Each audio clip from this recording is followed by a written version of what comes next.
Good evening, and welcome to Late Night Science.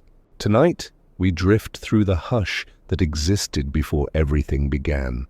The world around you might be quiet now, just the sound of your own breathing, the hum of the room, but imagine a silence so vast it could cradle the birth of worlds. Let yourself settle into that thought. Feel it like a slow tide. Because what we're about to explore is older than memory, older than the sky, older even than life itself. What if dinosaurs didn't just vanish, but left behind secrets we're only now uncovering? Step into a lost reality where these ancient giants still roar. Before we begin, tell me, where are you listening from tonight? Are you lying under soft blankets, the light low, your mind still awake? Or perhaps walking under a quiet sky, somewhere far from noise? Wherever you are, this journey is for you. If these calm explorations of time and wonder help you drift, breathe a little deeper, or dream a little further, remember to gently like and subscribe.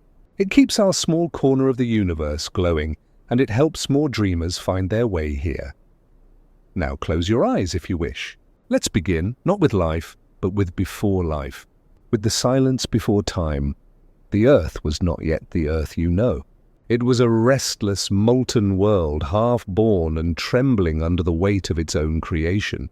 Volcanoes bled into oceans of fire, continents had not yet learned to hold shape, and the air shimmered thick with heat and ash. It was not a place of beginnings, but of waiting, an ancient, patient kind of waiting, like the long inhale before a first word is spoken. If you could stand there, in that silence, you wouldn't hear anything familiar. No birds, no wind through leaves, no heartbeat.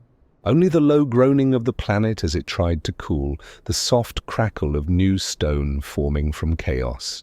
The sky above would be a copper ocean, swirling with storm and smoke, and the stars, those gentle witnesses, would watch through veils of haze, faint and far away. Yet within that chaos, something extraordinary was brewing. Beneath the storms, in hidden pools, molecules collided, joined, and broke apart again. They danced in rhythm to the planet's fever, combining, recombining, learning, if such a thing can be said of matter, to build more complex forms. The ingredients of life were stirring. Carbon met hydrogen, oxygen embraced nitrogen, and from that restless chemistry, possibility was born. Think of it as a loom in the dark. Every thread a simple molecule. Every spark of lightning the weaver's hand. With each flash, with each echo of thunder, a new pattern took shape, a pattern that would one day walk, fly, and dream. Even now, the remnants of that first cosmic weaving live inside you in the very code of your cells. But in this moment, before the first spark of biology, the world was an empty stage. The oceans had no names. The mountains had no memories. The Earth's crust was young and thin, fragile as cooling glass. The air was thick with carbon dioxide and steam. No blue sky, no green land, only shades of copper, gold, and shadow. It's strange to think that everything beautiful, everything alive, began here, in a place that seemed hostile to life itself. Yet that's the paradox of creation, that chaos births order, that silence prepares the way for sound. The same stillness that hums through your mind before sleep once wrapped this planet in waiting. The Earth dreamed itself into being long before it dreamed us. You can almost hear it, the low rhythm of magma moving beneath crust, the slow sigh of vapor condensing into rain. For millions of years, the planet simmered and reshaped itself. Asteroids struck, seas boiled, mountains rose and fell like slow breaths. Every catastrophe was a rehearsal for life. Every ending was a beginning that hadn't yet found its form. And above this young Earth, space stretched endlessly, cold, watchful, patient. The moon, newly carved from the planet's own body after a colossal collision, hung close and vast, its face scarred and glowing red. Its pull began to stir the tides that would later cradle the first living whispers of existence. That pull, the dance between planet and satellite, was one of the first rhythms of time. If you listen closely, you can still feel echoes of that rhythm inside you. The tides in your blood, the cycles in your breath, they're ancient. They began long before there were hearts to beat or lungs to fill. You carry the memory of Earth's silence within you, written in atoms that were once part of that first glowing world. Scientists call this age the Hadean Eon, the Earth's earliest, most violent chapter. But violent isn't quite right. It was intense, yes, but it was also purposeful. Every eruption, every storm, every shift in temperature laid the groundwork for what was to come. The planet was building its own foundation, learning how to sustain the fragile balance that life would require. And yet, even now, the mind struggles to picture it. Our imagination leans on the familiar, trees, rivers, sunlight, but those didn't exist yet. Only rock, steam, and the endless shimmer of heat. Imagine walking across a landscape that seems to breathe fire, where the ground glows beneath your feet, and the air itself is alive with sparks. It's terrifying and beautiful all at once, a world being born in real time. There's a quiet kind of awe in knowing that this chaos was necessary, that the peace we feel now, this soft night, and the calm you sink into as you listen, are only possible because of those early storms.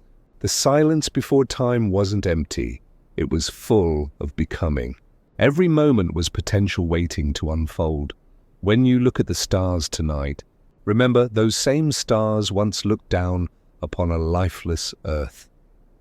They watched as the planet spun itself into form, as oceans began to gather, as skies slowly cleared. They will watch again as we, the latecomers in this ancient story, try to understand what it means to be part of that unfolding. In the end, maybe silence isn't the absence of sound at all. Maybe it's the presence of everything before it knows how to speak.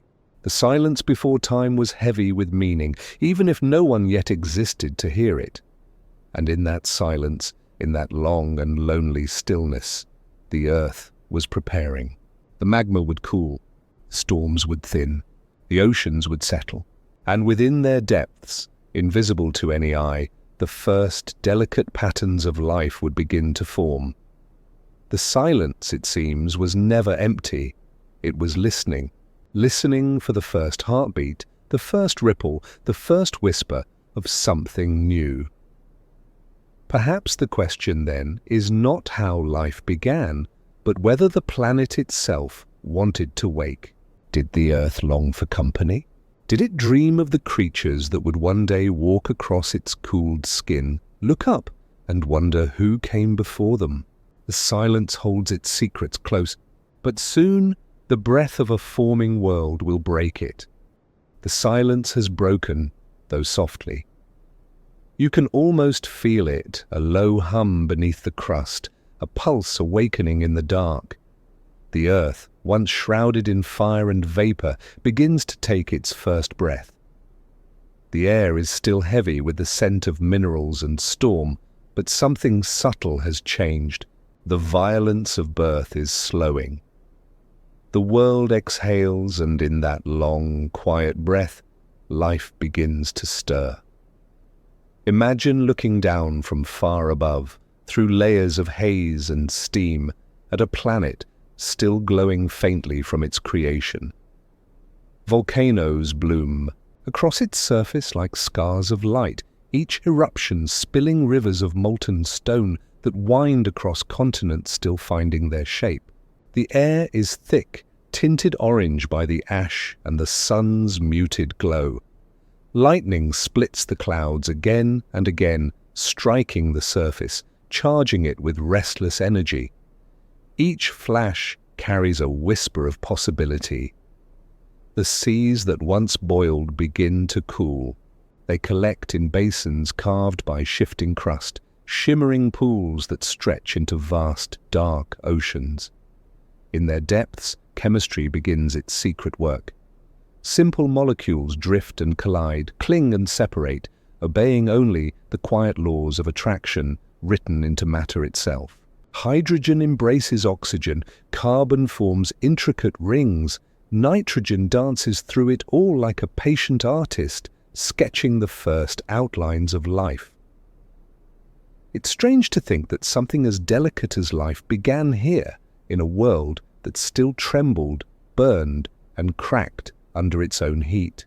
Yet perhaps that's the point. Creation rarely happens in comfort. It's the tension between chaos and calm that forges something enduring. The earth was both furnace and cradle, both destroyer and giver. And somewhere in that paradox, the first spark of biology flickered awake. Scientists call it abiogenesis, the process by which the non-living becomes living. But words often flatten what wonder should expand. What really happened here wasn't just chemistry, it was alchemy, the transformation of simple matter into meaning. Molecules that once drifted without purpose began to replicate, to copy themselves, to persist. In that act of repetition, so small, so quiet, existence crossed an invisible line. Picture a single droplet of warm water, rich with minerals and dust. Within it, strands of molecules twist and loop, finding balance. They cling to surfaces of clay or rock, arranging themselves like a primitive script. Each combination writes a new possibility. Over millions of years, these molecular poems evolve, testing which lines can survive the world's shifting moods. The first cell membranes form, fragile bubbles protecting the delicate dance inside. And within those microscopic walls, life takes its first trembling breath. It's not a breath as we know it. No lungs, no sound, no movement. Just an exchange, a whisper between matter and energy. The earliest life forms, simple as they are, begin to trade energy with the environment. They take in light, heat, or minerals and give something back. Order, pattern, continuity.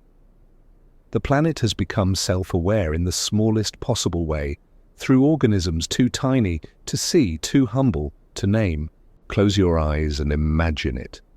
Beneath a sky of copper clouds in a shallow tide pool warmed by volcanic heat, millions of microscopic lives flicker into being. They drift together like stardust, reborn in water. Each one a miracle of structure, of persistence. They divide, they adapt, they survive. The earth, once only stone and flame, now carries its first heartbeat, not in sound, but in motion. There's beauty in how quiet it all is. No fanfare, no sudden revelation. Just patience. The kind of patience that spans millennia. The same patience you feel when you listen to the world breathing around you at night. The same stillness in your chest when you realize how small and yet how connected you are to everything that has ever been alive. As the planet cools, the skies begin to clear. For the first time, light truly touches the ocean's surface. It pierces the water, scattering into colors unseen before this moment. Sunlight filtered through the ancient air reaches those fragile organisms below. Some begin to harness it, to turn light into life. Photosynthesis is born, and with it, a new kind of power. The world begins to make its own energy. This is the true breath of the forming world. With each chemical exchange, the air itself begins to change. Oxygen, once scarce, begins to accumulate. It's a slow transformation, so slow that even eternity might seem impatient watching it. But eventually that invisible shift will alter everything. The sky will turn blue, the oceans will deepen in color, and the stage will be set for creatures more complex, more aware, to emerge. It's easy to overlook this part of the story, to rush toward the grand drama of dinosaurs and forests and flight. But without this quiet prelude, none of that could ever exist. These first cells were the architects of everything to come. They were the original dreamers, shaping not through intention, but through persistence. In their endless cycle of division and renewal, they wrote the genetic symphony that still plays in your body today. Every atom in you has been through that cycle, through fire, through water, through countless living forms. The breath you take right now carries molecules that once drifted in those primeval seas. You are, in a very real sense, the continuation of that forming world. Its chemistry has become your consciousness. The thought is humbling, isn't it? To know that your life, your thoughts, your dreams, even your voice is part of an unbroken chain stretching back billions of years. The same carbon that formed those early cells now forms your bones. The same nitrogen that once danced through volcanic storms now moves through your veins. You are the planet thinking about itself. And yet, the miracle remains incomplete. For while life has begun, it is still fragile, still vulnerable to the whims of an untamed earth. The continents continue to shift. Volcanoes rise and collapse. The oceans churn and reshape coastlines. The atmosphere thickens, then clears, then thickens again. The balance that life depends on is still a fragile rhythm, steady for a moment, then broken by the planet's unpredictable moods. Still the living persist. They adapt, they multiply, they evolve. The quiet miracle deepens beneath the volcanic skies, in hidden shallows and thermal vents. Complexity grows cell by cell, molecule by molecule. The earth exhales again, and this time the breath carries promise. You can almost sense it, the pulse of the planet, steadying, finding rhythm. What began as chaos has become harmony. What began as fire has turned to flow. The world that once screamed with molten fury now hums with gentle continuity. And somewhere in those ancient waters, unseen and uncelebrated, the seeds of everything that will ever walk, swim, or fly are waiting. Perhaps that's what creation truly is, not a sudden act, but a long, slow breath, the exhale after silence. The earth has found its tempo now, a heartbeat that will guide it through eons of change. And as it breathes, the first true ecosystems begin to whisper into existence. But with every breath comes a question. What will this new life become? Will it survive the shifting moods of the planet that bore it? Or will it vanish before its song is heard? The earth breathes again, softly, endlessly. And in that breath, evolution begins to dream. The world has steadied now. The violent breath of creation has softened into rhythm. Oceans shimmer beneath skies that have finally turned blue, and the continents, though still restless, begin to hold their shape. Life, once a whisper in the shallows, has multiplied into countless forms, each one a small experiment, a fragment of a grand design still unfolding. If you could walk this earth now, it would seem familiar and alien at once. Forests of towering ferns stretch toward the sun, their fronds catching the light like green lace. The air carries the scent of wet soil and minerals, thick and heavy with moisture. Insects the size of your hand drift lazily through the haze, their wings shimmering like stained glass. Streams wind through valleys of moss and stone, teeming with creatures testing the boundaries of what it means to be alive. This is a planet learning how to breathe, how to move, how to dream on land. And out of that quiet ambition emerges a new kind of life, one that will change the course of everything that follows.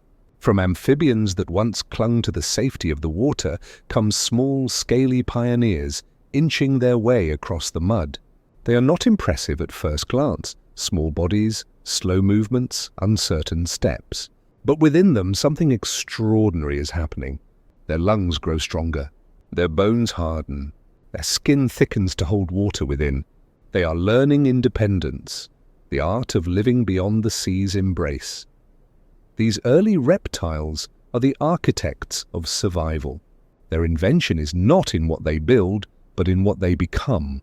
Nature, through them, is experimenting with endurance, with the idea that life can adapt not by chance alone, but through resilience, through the slow perfection of form and function. Every bone, every scale, every breath is a blueprint, refined over countless generations, preparing the world for something greater. Close your eyes and imagine the sound of this new land. There is no birdsong yet, no roar of predators, only the soft shuffle of bodies against the earth. The air hums with insects. The ground trembles faintly under the movement of reptiles slipping between ferns. They are the quiet engineers of a new reality, testing new designs in real time. Stronger jaws for tougher food, sharper claws for climbing, harder shells to protect fragile beginnings. Evolution is sketching drafts, and each tiny creature is both experiment and masterpiece. To survive is to adapt, but to thrive is to innovate. These small reptiles did both. Their greatest invention, though, was not the strength of their limbs or the toughness of their skin. It was what they carried within. They were among the first to truly master the art of internal heat. Warmth meant freedom. It meant they could move when others slept, endure when others froze. Slowly, the cold logic of the world began to favor those who could carry fire inside their blood. In this age, life was not about dominance. It was about persistence. Every creature was a lesson in endurance, each one solving the same problem in a different way. How do you breathe air that burns with heat by day and chills by night? How do you protect your young from a world that has not yet learned mercy? How do you ensure that your brief flicker of existence does not vanish when the tide turns? The answer, written in the very architecture of these early reptiles, was adaptation through design. Their lungs grew deep and efficient, pulling oxygen with the precision of a bellows. Their ribs expanded to anchor strong muscles. Their bones hollowed in places to hold both strength and lightness.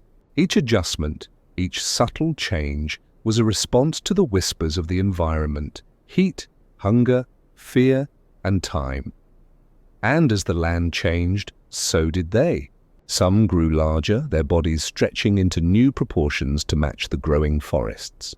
Others stayed small and nimble, masters of hiding and patience. Evolution was a sculptor, and the raw clay of life was endless. The world had entered its great workshop phase, a long, slow refinement of forms that would one day give rise to the giants. But what is genius, if not foresight, disguised as instinct? None of these creatures knew the legacy they were building. Yet within their bodies lay the silent instructions that would lead, millions of years later, to creatures tall enough to blot out the sun. Every rib cage, every limb, every heartbeat carried the memory of their invention. The dinosaurs, the birds, the mammals, all would borrow from this same sacred architecture. Pause for a moment and breathe. Feel your own lungs expand. The air you pull in now is a continuation of that same lesson.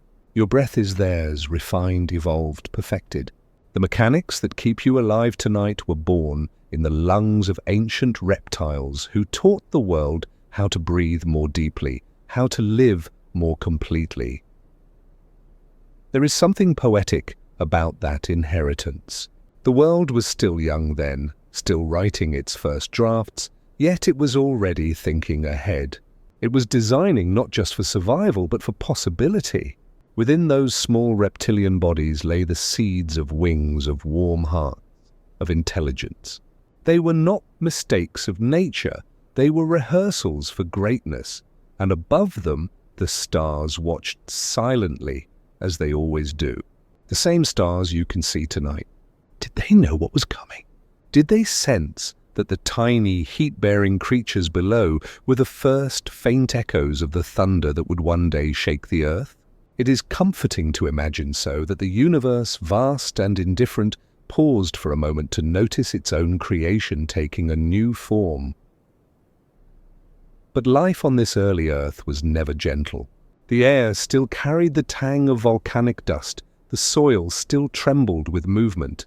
Storms swept across the land like tempests of rebirth, testing the strength of every design. Many failed. Countless species appeared, thrived, and vanished. But just a few, learned to endure. They learned that survival is not about power, but about balance. To be strong enough to withstand, but flexible enough to adapt. And so the architects of survival continued their quiet work. For millions of years they refined the blueprint, brick by living brick, cell by patient cell. They did not know that their bones would one day fossilize, their legacy etched into stone for minds far in the future to uncover. But perhaps the Earth knew. Perhaps in every shell, every breath, it recognized the promise of what was to come. The reptiles were no longer bound to water. They had claimed the land as their own. With each passing generation, they grew bolder, more efficient, more diverse. The blueprint was nearly complete. The age of invention was reaching its crescendo. And in the quiet spaces between one heartbeat and the next, evolution prepared to take its greatest leap yet, the awakening of giants.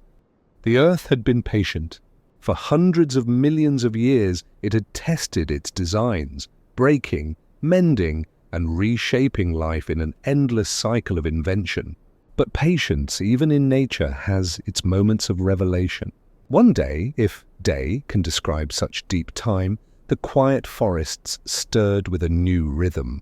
The ground, once ruled by small and cautious reptiles, began to tremble beneath the weight of something new. And then they rose. Out of the mists of deep prehistory, the giants awakened. Their footsteps carved echoes through the soil, their shadows stretched across the primeval ferns, and the air, heavy with heat and moisture, vibrated with the pulse of life grown immense. But these were not monsters, not the crude titans of fear and fire we often imagine. They were symphonies of adaptation, each one a masterpiece sculpted by the patient hand of evolution.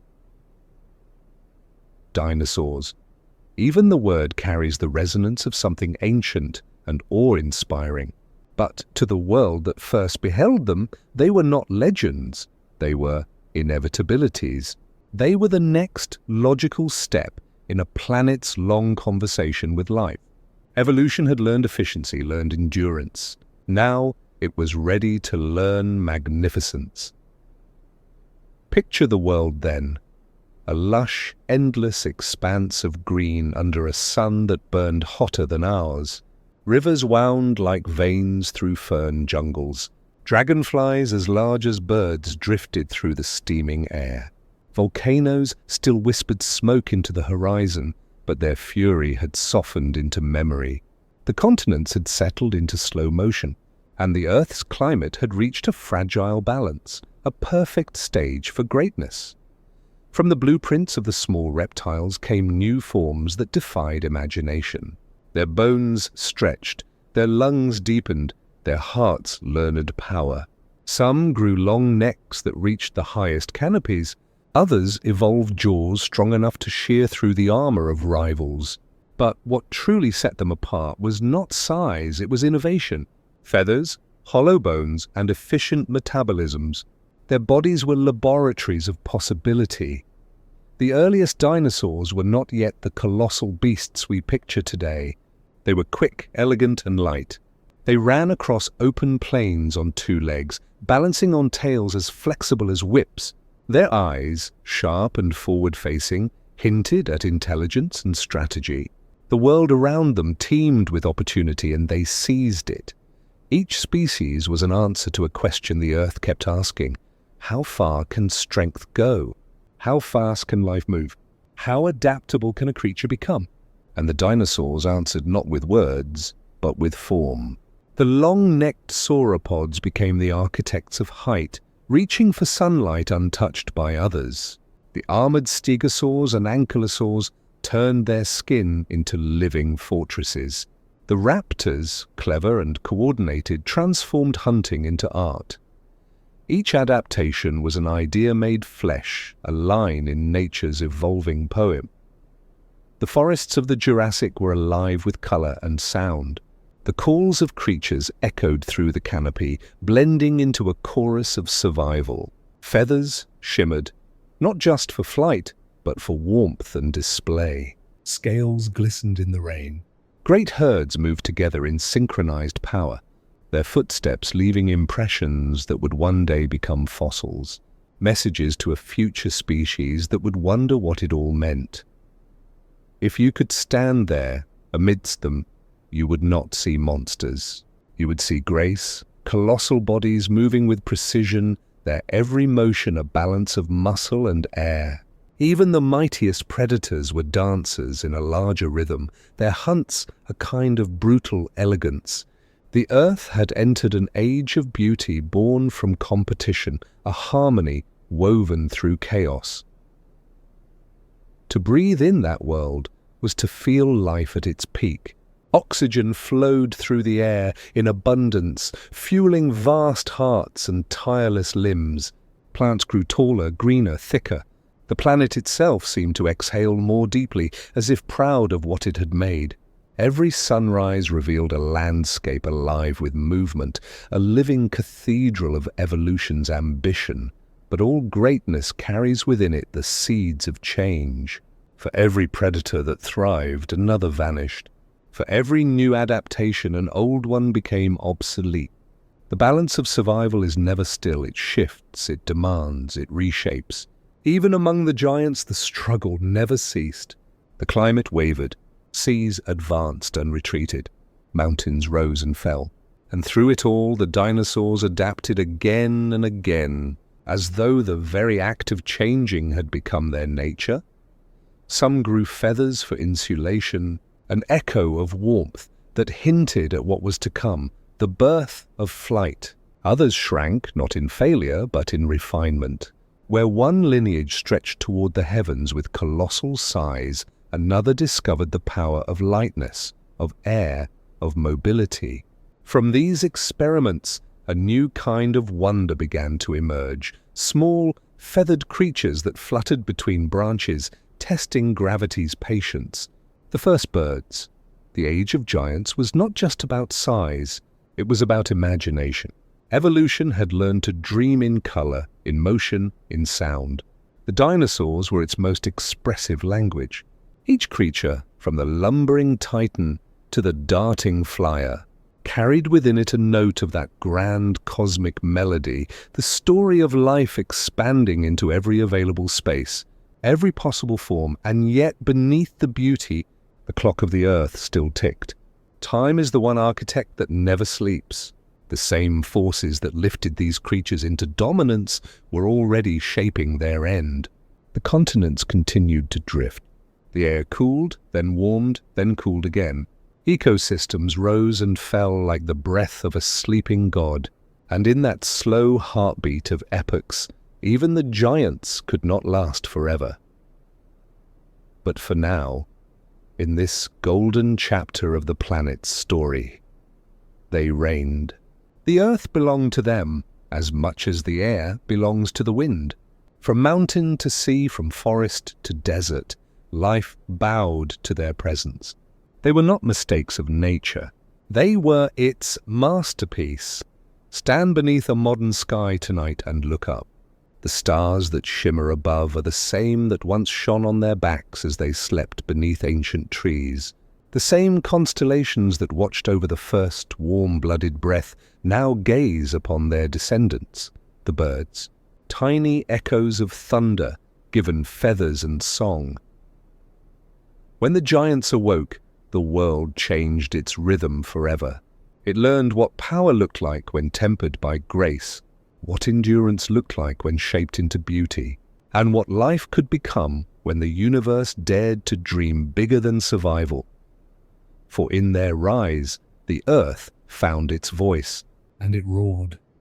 There is a kind of quiet revelation that comes when an old story begins to change shape.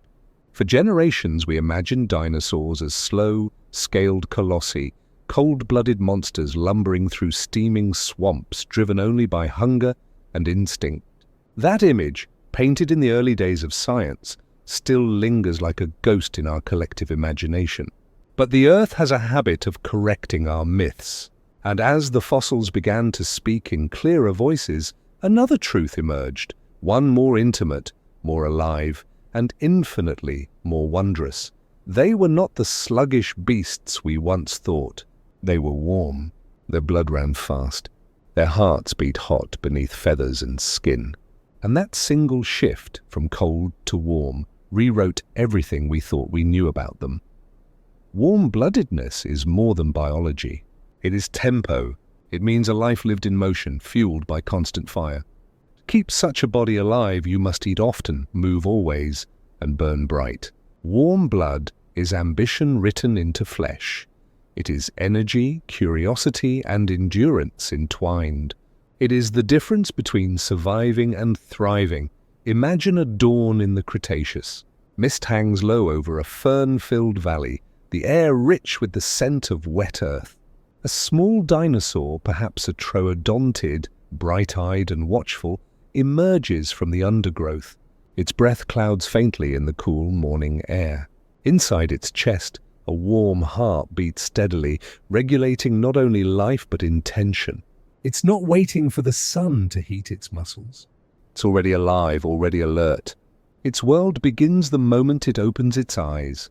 This was the age when biology itself seemed to grow more awake. Warm-blooded dinosaurs could live in colder regions, move at night, and care for their young with precision and purpose. Fossilized nests reveal delicate circles of eggs carefully arranged, guarded by parents whose bones were found crouched protectively above them. The discovery was humbling. Creatures we once thought primitive showed tenderness we had reserved for mammals and ourselves. And so the image of the dinosaur began to soften, not into weakness, but into complexity. These were creatures that felt the rhythm of the earth in more nuanced ways than we imagined. They didn't just exist within ecosystems, they orchestrated them. Herds migrated with the seasons, balancing food and safety. Hunters coordinated not through chaos, but through strategy. The warmth of their blood fueled not only strength, but adaptability. This warmth may have been the first whisper of intelligence's ascent. A faster metabolism feeds a faster brain. With energy to spare, life began to think. Eyes became sharper, communication richer, behaviors more refined. In some species, feathers shimmered with colors used not only for flight or insulation, but for display, signals of recognition, attraction, and identity.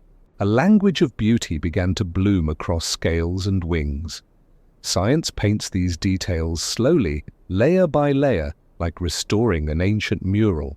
Bone structure tells us about muscle. Microscopic patterns in fossilized tissue hint at circulation. Isotopic ratios whisper of body temperature. Every discovery pulls us closer to a portrait not of monsters, but of marvels, beings that lived in intricate synchrony with their world.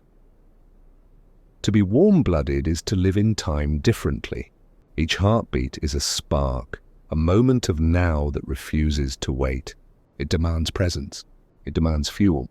It demands care. The dinosaurs' inner furnaces made them pioneers of endurance, the long-distance runners of evolution. They could travel farther, hunt longer, and thrive in places that would have defeated their colder kin. But warmth is not just a physical state, it's an emotional metaphor. The more we study them, the more they begin to feel less alien and more like kin. Parents watching over young, communities moving in unity, displays of color, song, and strength. In the language of life, they were fluent in care. Their warmth connected them to each other and to the pulse of the planet itself. And yet this revelation carries a quiet sadness, because to realize their warmth is to realize what was lost. We no longer walk beneath their shadows, but their legacy still flows through our skies in the flight of every bird. Every heartbeat of a sparrow, every flutter of a finch, every migration of cranes across dawn-lit clouds, it's all a continuation of that fire. The dinosaurs did not vanish completely. They evolved upward, trading thunder for song. The line between them and us blurs in subtle, astonishing ways. The same oxygen that once fueled their vast hearts now feeds ours. The same biochemistry that allowed them to nurture and protect is written in our DNA. We are, in a very real sense, inheritors of their warmth. The world we inhabit is one they prepared, oxygen-rich, balanced by forests they helped shape through their grazing and movement. Their bones became soil, their heat became climate, their extinction became renewal. So much of life's story is told through transformation. Warmth becomes motion, motion becomes thought, thought becomes memory. The dinosaurs, through the quiet poetry of evolution, taught the earth how to feel more deeply. Their age was not one of savagery, but of wonder, a planet learning what it meant to be alive in layers. From heartbeat to horizon, close your eyes for a moment and imagine the soft rustle of feathers against wind, the rhythmic pulse of a heart steady beneath scales. The ground hums with quiet life, the trees shimmer with movement, and the air is alive with color. This was not a primitive world, it was a living masterpiece. It's easy, in the distance of millions of years, to think of them as gone. But time is not a straight line, it is a spiral, and warmth has a way of returning. In every warm-blooded creature that runs, breathes, or dreams, a faint echo of that ancient fire endures. Perhaps that is the truest definition of survival, not merely the continuation of form, but the persistence of spirit. They lived in a world balanced on the edge of chaos and beauty, their warmth a steady song within it. It's said that to hold warmth is to resist the cold indifference of the universe. The dinosaurs did exactly that. In their time, they filled the earth with motion, color, and care, a reminder that life's most powerful force is not strength or fear, but vitality. So when we think of them, these giants of bone and breath, it should not be as creatures frozen in stone, but as beings of fire and feeling. They were the warm heart of a young planet beating in time with its molten core. And in their rhythm, the earth found a new tempo, one that still echoes in every living thing that dares to rise with the dawn. The age of dinosaurs was in truth the age of warmth, the age of wonder. And though their bodies have turned to fossils, their fire still glows quietly beneath our feet and within our chests, as if reminding us that life, once kindled, never truly forgets how to burn. The earth, once molten and bare, had grown lush beyond recognition. By the time the great dinosaurs filled its forests, the planet had dressed itself in living green, a vast and endless tapestry woven from light, air, and patience. Forests rose like cathedrals, immense and echoing, their canopies whispering secrets to the wind. Each leaf, each fern, each ancient tree was a testament to sunlight turned into life. The air itself shimmered with the breath of photosynthesis, a quiet alchemy that transformed starlight into sustenance. Step into that world for a moment. You stand beneath trees so tall they vanish into clouds, their trunks banded with moss and thyme. Around you, ferns as wide as your outstretched arms unfurl like green waves, reaching toward the filtered glow above. The air hums, not with silence, but with the deep, breathing rhythm of a planet alive. Every sound, the slow chewing of herbivores, the rustle of leaves, the distant crack of a branch, blends into one vast living symphony. This was not merely a backdrop for the dinosaurs, it was their collaborator. The forests and plains shaped them as surely as claws and teeth shaped the balance of survival. The earth had entered its age of equilibrium, a breathing partnership between plant and beast, atmosphere and life. The plants were the quiet architects of it all. Before this green empire, the world had been tinted in browns and greys, lichens and mosses struggling on bare rock. But evolution had learned to capture light more efficiently, and in that triumph, the landscape transformed. Trees grew tall, competing for sunlight, their roots binding the soil, and their leaves feeding the sky. With each forest came stability, shade, and shelter. The dinosaurs inherited not an empty world, but a living stage designed for motion and growth. The herbivores were gardeners on a colossal scale. As they grazed, they shaped the spread of vegetation, tearing down canopies, trampling pathways, scattering seeds. In their vast movements, they sculpted ecosystems. A single herd of sauropods could alter the face of a valley. Their migrations turned forests into open plains, making room for new growth and new creatures. Life was never still. It pulsed in cycles of consumption and renewal, each feeding the other in a delicate choreography. Predators, too, played their part. They moved like shadows, their presence necessary to balance abundance. In their silent hunts, they culled the weak, ensuring vitality across generations. Even the fear they inspired was part of the ecosystem's rhythm, a pulse that kept herds alert, agile, and evolving. The planet's balance was not one of peace, but of motion, a steady, breathing tension that made life possible, and above it all, the sky itself seemed alive. Rain came in warm sheets, feeding rivers that coiled through fern valleys. Thunder rolled like the heartbeat of the heavens, answering the footsteps of giants below. Lightning struck ancient trees, returning nutrients to the soil. Fire and water danced together, renewing what life consumed. The earth was not a passive world, it was active, responsive, self-sustaining. A single storm could reshape a forest, and within days green would return, reclaiming what was lost. In that harmony of destruction and creation, beauty emerged. Every forest was both a cradle and a grave, every fallen tree the beginning of something new. And beneath the canopy, smaller lives flourished in the shadows. Early mammals scurried among roots, birds darted between branches, insects wove invisible threads through the air. The great green machine fed them all. The color itself, green, was the planet's signature, the wavelength of balance. It is the color our eyes evolved to see best, perhaps because life wanted us to remember it. Green is not the color of chaos or decay, but of persistence. It is what remains when the world learns how to live with itself. You could say the dinosaurs ruled the earth, but in truth, they were its servants as much as its children. The forests fed them, sheltered them, even outlasted them. The plants breathed out the oxygen that filled their vast lungs.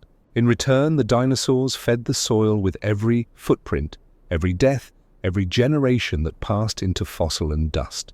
The planet was not a stage, but a cycle, a loop of green and motion, death and rebirth. And within that cycle, wonder thrived. Imagine watching a herd of herbivores at dawn, their silhouettes moving through mist, dew glittering on their backs. The sound of their grazing is rhythmic, unhurried, a heartbeat you can almost feel beneath your feet. In the distance, the forest sways as if breathing with them. High above, winged shapes glide silently, tracing invisible paths through golden light. This is not a scene of dominance. It is one of belonging. Each creature, plant, and gust of wind carried the memory of the earth's long patience. Even the soil beneath those ancient forests was a living archive, layered with fallen leaves, bones, and rain. Time in such a world did not move in straight lines. It spiraled, each season a return, each rebirth a memory. But beauty is fragile even when written across an entire planet.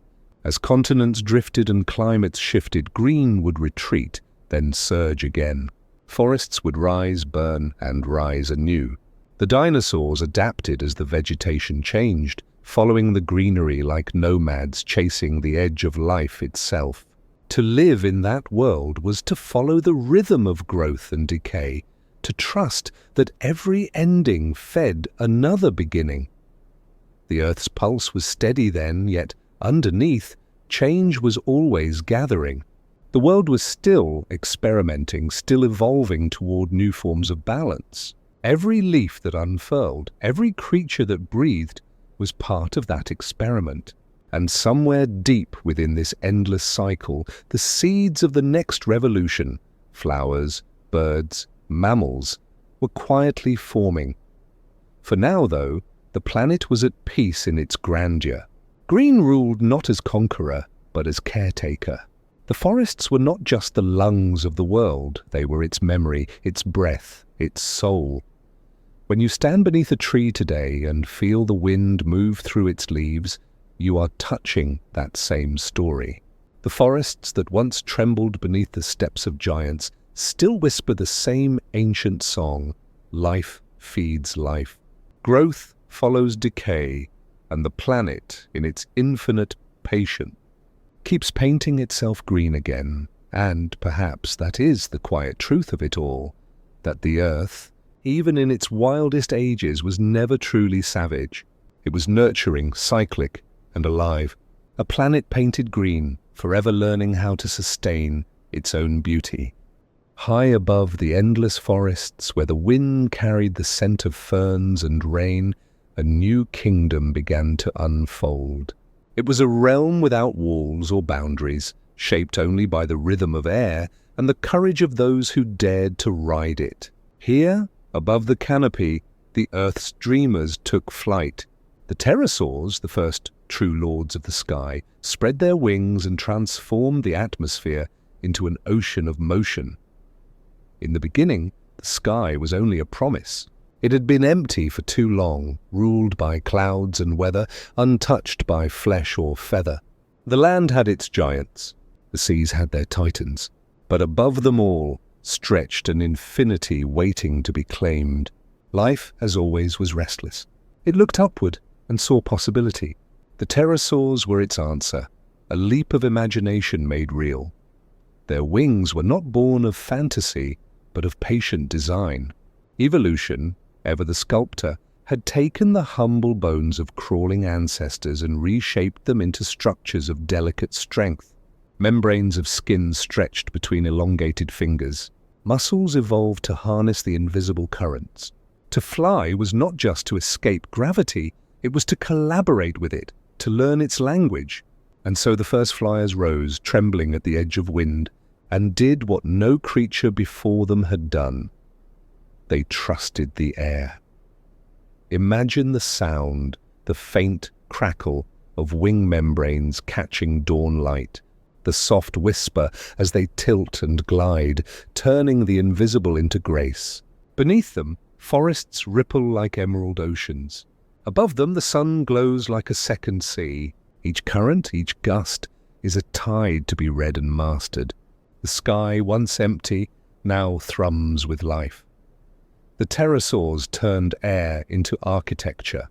Some grew small and nimble, darting like dragonflies through valleys and cliffs.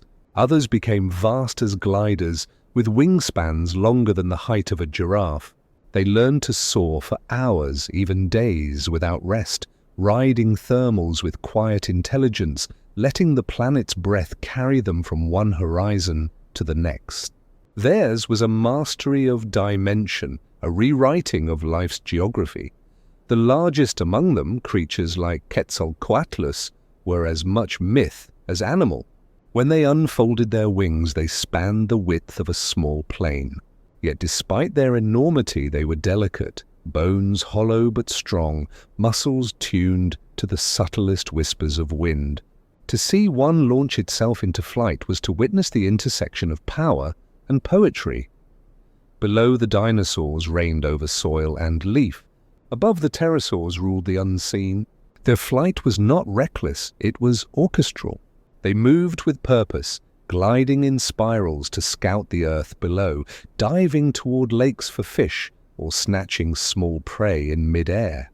Their beaks were sharp, their eyes keen, and their instincts ancient.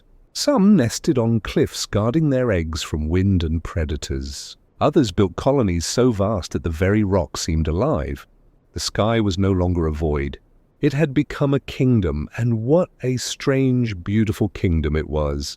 The sun rose each morning on wings of every shape and size, their shadows dappling the canopies below. Storms became events of migration. Thermals became highways. The air was a new continent, invisible but immense, filled with travelers who learned to read the currents the way sailors read the sea. To fly was not just to move through space, it was to move through time differently. The pterosaurs saw the world as no creature before them had. Horizons stretched wider, distances compressed by gliding arcs. From the clouds, they could trace the slow rearranging of continents, the shimmer of new forests, the smoke of distant volcanoes. They were witnesses to the Earth's own breathing, and in their flight, they carried something more than instinct. They carried metaphor. For every wing that beat against gravity was a declaration that life refuses confinement, that the boundaries we see are never the boundaries that exist. The air had always been there, silent and waiting, but only when a creature learned to leap did it become a world. Their lives were not without peril. Storms tore through their ranks. Predators waited for their young. Winds shifted unpredictably. To master the air was to court constant risk. But in that risk lay beauty. Flight is always a conversation between trust and surrender, between effort and release. The pterosaurs learned to live within that conversation, to let their survival depend not on domination, but on harmony. When you close your eyes and imagine them now, think not of monsters, but of dancers, vast silhouettes tracing invisible lines across an ancient sky. Think of how the sun must have gleamed off their wings as they banked and wheeled above the primeval seas. Think of the quiet moments between gusts when they hovered weightless, suspended between gravity and grace. Their flight was the Earth's first dream of freedom realized. It would be echoed again and again, in birds, in bats, in the fragile ambitions of creatures who would someday build machines to imitate the same wonder. The legacy of flight began here, with them, in that soft blue kingdom above the trees. Beneath the science, there is something spiritual in this moment of life's story. The leap from land to air is more than a biological milestone. It is an act of faith. It is life saying, "What if I could rise?" Every flap, every glide, every soaring silhouette is an answer to that question, and though their bones have turned to stone, the echoes of their wings are everywhere. In the flight of a seagull tracing coastlines, in the silent glide of an owl at dusk, in the contrails of planes that cross the sky, they are still here, written into the physics of air itself. The pterosaurs remind us that evolution is not merely survival, it is curiosity given form.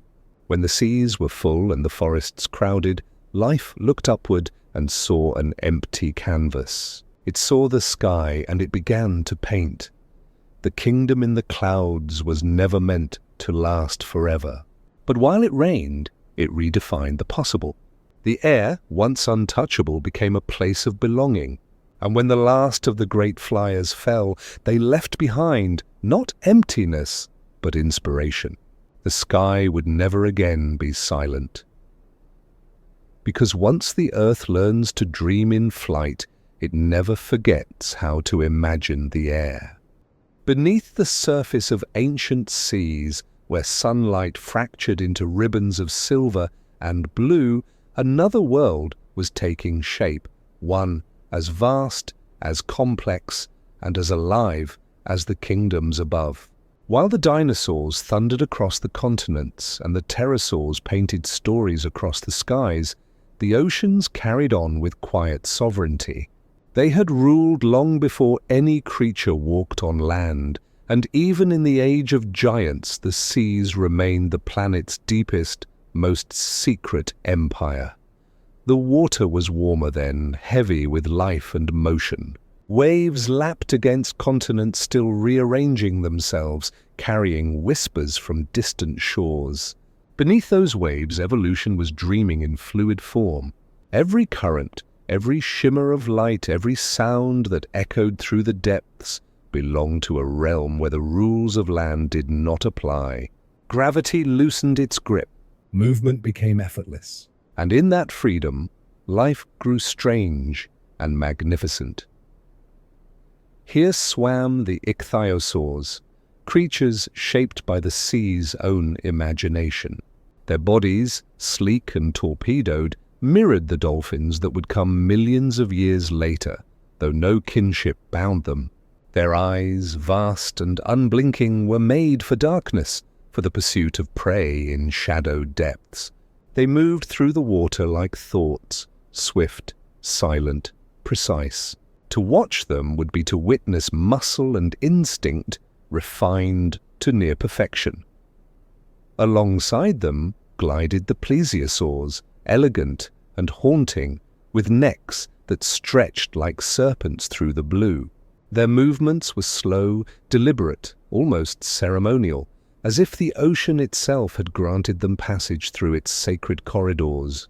Above, ammonites drifted by the thousands, spiraled shells turning gently in the current, delicate as ornaments in a sunlit cathedral. They were the drifting poets of the sea, each one a quiet verse in the ocean's endless hymn. The reefs, too, told their stories. Primitive corals built towers of living limestone, citadels that pulsed with color and light. Fish with armored scales wove between them like jeweled ghosts. Crabs scuttled, shells gleamed, and life, so abundant, so chaotic, folded into a rhythm of constant creation.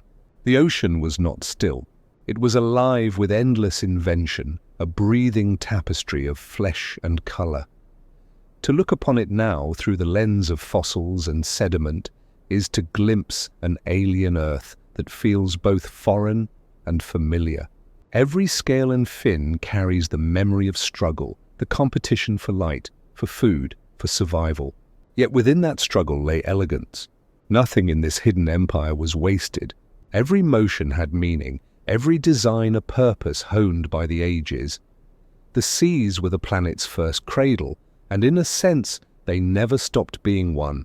Even as land became the stage of evolution's grand dramas, the oceans remained the quiet laboratory where life experimented without witness.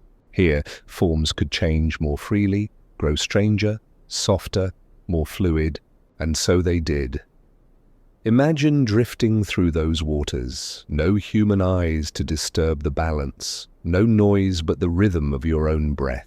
Around you, creatures of impossible design glide by, a mosasaur, jaws like a living canyon, its body undulating with serpentine power, a school of ammonites, their shells catching light like fragments of a dream, tiny plankton glowing faintly, the stars of an underwater sky. The deeper you sink, the more alien the world becomes, pressures rising, light fading, colors shifting to eternal blue. Down here, the heartbeat of the earth is slow and deep, ancient beyond measure. Predators ruled these depths as fiercely as any tyrant on land. The mosasaurs, with their double-hinged jaws, hunted with terrifying precision, swallowing prey whole in the dark. Yet for all their power, even they were part of something larger, a food web that stretched across continents, linking sky, sea, and soil in one vast cycle.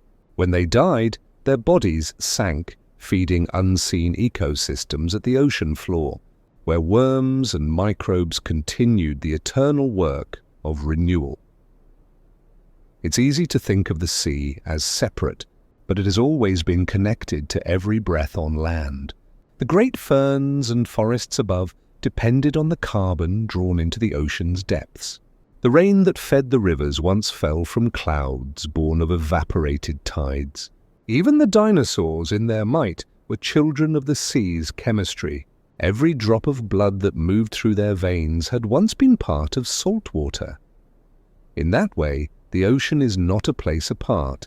It is the memory of the planet itself. Its tides are time made liquid, carrying stories older than bones. To study the creatures that swam there is to look into the subconscious of Earth, into the part of life that never forgot how to dream without boundaries. The fossils that remain, spiraled shells, vertebrae polished smooth by stone, are not relics of death, but whispers of movement. They tell us that beauty and danger once coexisted in perfect equilibrium. The ichthyosaurs that leapt through ancient waves were not symbols of violence, but of rhythm. The plesiosaurs that lifted their heads above the surf were expressions of grace. Even the ammonites, drifting endlessly, taught the ocean the art of patience. And perhaps that is what this hidden empire teaches us most, that life's greatest masterpieces are often invisible, hidden beneath the surface. The land may dazzle with spectacle, but the ocean hums with quiet mystery. It moves in cycles too vast for us to see, its silence concealing the oldest conversations between planet and organism. Every drop that laps against today's shores once flowed through that forgotten realm. Every wave that crashes carries atoms from those vanished bodies, molecules that once built eyes that saw no light, lungs that breathed no air. We live surrounded by the ghosts of oceans past, and they are not gone, they are transformed, alive in every tide, in every rainstorm, in every breath of mist that touches our skin. When we look at the sea now, it seems endless and unknowable, yet it knows us intimately.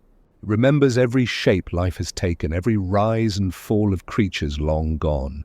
To gaze into it is to gaze backward, through the reflections of time itself, into an earth that once shimmered with blue fire and strange beauty.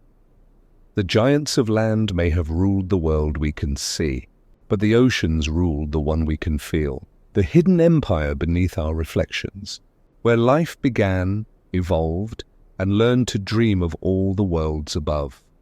There is a moment in Earth's story when the world itself seems to pause, when the rhythm of tooth and claw, of hunt and hunger, gives way to something subtler, something that flickers behind the eyes. It begins quietly, almost imperceptibly, a glance that lingers longer than instinct requires, a mother's touch that shields rather than seizes, a choice made not by reflex but by awareness. Here, beneath the weight of prehistory, the first whispers of thought begin to stir. In this dawning world, the air is thick with life and tension. Forests tremble with movement, rivers carry the scent of living breath, and in the undergrowth, small eyes gleam with calculation.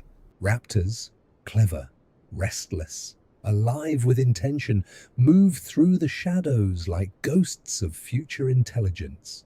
They are not the lumbering beasts of imagination, but agile and deliberate, bodies tuned to precision and minds lit with quiet fire. Watch them as they hunt, not as individuals but as symphonies. Each movement is a note in an unseen composition. One raptor signals with the flick of a tail, another circles wide, driving prey into an ambush. They communicate not through words, but through timing, through intuition refined by generations of survival. Theirs is an intelligence born of cooperation, a mind that exists not within one skull, but between many. Behind their eyes, neurons flicker with purpose. Their brains, though small by modern measure, are masterpieces of efficiency. Vision sharp as crystal, reflexes tuned to perfection, memories carved by repetition. The raptor remembers not just where prey hides, but how it moves, when it hesitates, what it fears. Knowledge once ephemeral now takes root. The first outlines of learning emerge. Elsewhere, in nests of woven vegetation and earth, another kind of mind awakens. Parents, creatures once ruled purely by instinct, begin to linger near their eggs. They guard, they warm, they wait. This patience is new, a soft defiance of nature's relentless pace. It is care in its earliest form, a bridge between survival and affection. Through the act of protecting the next generation, thought deepens. A creature must imagine the future to defend it, must feel time stretching forward beyond its own heartbeat. Such devotion marks a turning point in evolution's story. Intelligence, after all, is not just the ability to solve problems. It is the ability to remember, to predict, to feel connection. And in these quiet acts of care, consciousness finds its foothold. Picture the scene. A twilight forest, mist rising between colossal ferns. In the fading light, a mother dinosaur adjusts her weight over a clutch of eggs, turning them gently with her snout. Her breath condenses in the cooling air.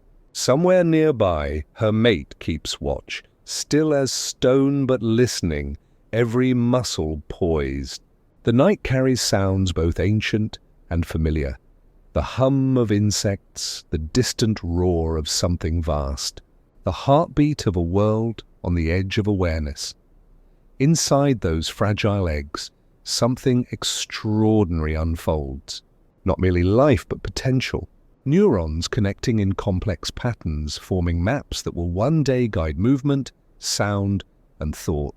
The same biological electricity that once animated the first single-celled organisms now shapes emotion, decision, and will. The miracle is not loud, it is silent, precise, and infinite. As centuries flow like tides, this new kind of awareness spreads. Across continents, herds move not by chance, but by memory of seasons. Predators refine their strategies. Scavengers learn to follow patterns of decay. Communication evolves, not just in sound, but in gesture, in gaze, in rhythm. Evolution has begun sculpting minds, not merely bodies. And perhaps that is the truest measure of time, not in the turning of planets or the shifting of stone, but in the awakening of thought. When the first creature pauses to consider, however briefly, what it might do next, that is when the universe begins to look back at itself. The raptors, in their cunning, were among the first to mirror this awakening. They planned, they remembered, they taught. Fossils show that their brains were proportionally large for their size, packed with the folds and ridges that signal cognition. Their senses were coordinated with astonishing precision, linking sight, balance, and motion into a choreography of thought. Some scientists believe they even recognized one another as individuals, a spark of social awareness that would later blaze into full consciousness in the mammals and eventually in us. But intelligence, like fire, is not owned. It spreads. It flickers and fades and finds new forms. While the raptors thrived, others followed different paths to awareness. The herbivores, vast and slow, learned community, warning calls, protective circles, the wisdom of migration. Tiny mammals scurried beneath their feet, memorizing the patterns of the world, the cycles of danger and dusk. The entire planet was learning, one heartbeat at a time. Even the oceans, still pulsing with their ancient rhythm, carried minds of their own. Ammonites, navigating by instinctive geometry, plesiosaurs charting migrations through magnetic whispers. The Earth had become a web of awareness, a living network of observation and response. It is humbling to realize that intelligence did not arrive suddenly, like lightning striking the dark. It grew slowly, like a dawn that takes eons to rise. Every neuron that fired in a raptor's brain, every protective gesture from a mother's claw, every coordinated hunt was a spark in a growing constellation of consciousness. Life was teaching itself to see, and with seeing came meaning. The world was no longer a stage of random events, but a place of relationships. Predator and prey, parent and child, life and death, all became threads in a deeper understanding. To be aware is to be connected. To know one's place within the pattern is to feel both small and infinite. You can almost feel it, the tension between instinct and thought, between reaction and reflection. That fragile threshold where an animal pauses before acting, where emotion shapes behavior. It is the same threshold we still walk today, every time we choose empathy over impulse, curiosity over fear. The dinosaurs never spoke as we do, but perhaps in their gaze There was something wordless yet profound, the recognition of another self, another mind, the first echo of understanding that life, in all its forms, shares a single awareness looking out through countless eyes. And so, in this chapter of Deep Time, intelligence is not a tool, it is a song, a melody that began in silence, then grew louder with each generation, each new adaptation, until the earth itself seemed to hum with thought. It is a fire that needs no tending, because it burns within everything that seeks, learns and remembers.